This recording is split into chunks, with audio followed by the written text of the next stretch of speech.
except where them hands, where them holes, where them throws, you know what I'm saying? Cecil.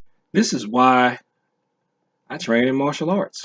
You can't really see me off here in the upper right hand corner. I call these little gremlin shots, so I feel like I look like a gremlin spying on people. But this discussion on how to litigate with the narcissist, this is with Rebecca Zung, a divorce attorney, and Dr. Ramani Doversula, licensed clinical psychologist.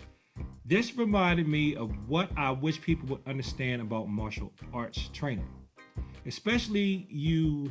I don't want to resort to violence, or I can just brain and talk my way out of anything type people.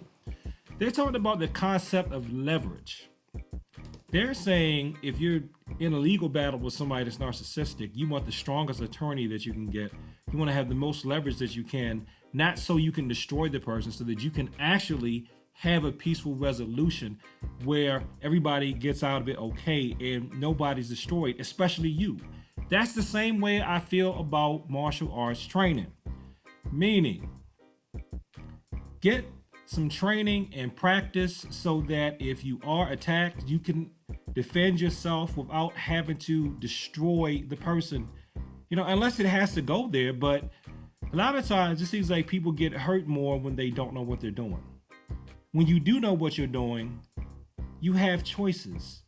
And that way, if somebody is losing it and they're trying to go crazy on you and you don't want to have to do that, but you still need to protect yourself, good martial arts training enables you to do that. So get that leverage. This concept doesn't just work with a legal battle. It also works with, interpersonal violence among civilians.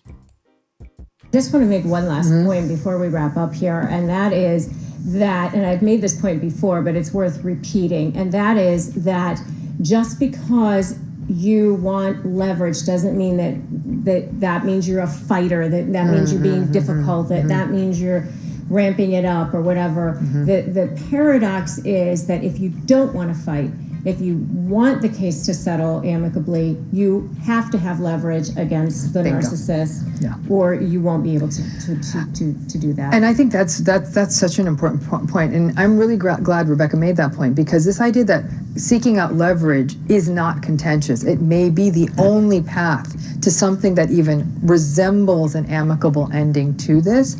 So I think it's finding that balance. Again, anyone who's been through one of these relationships has been through a lot of contention for a long time. It's a slow soul death to be in one of these relationships. So I can't think of a more abusive and narcissistic relationship than somebody physically assaulting you. That didn't pause. Good. Somebody assaulting you. That's somebody trying to beat you up with their hands. It's probably one of the most narcissistic acts that there are. Okay? So if you want to go more into narcissism and things of that nature, you can watch this whole video. But I really like this point. And that's the concept that basically, actually, the stronger you are,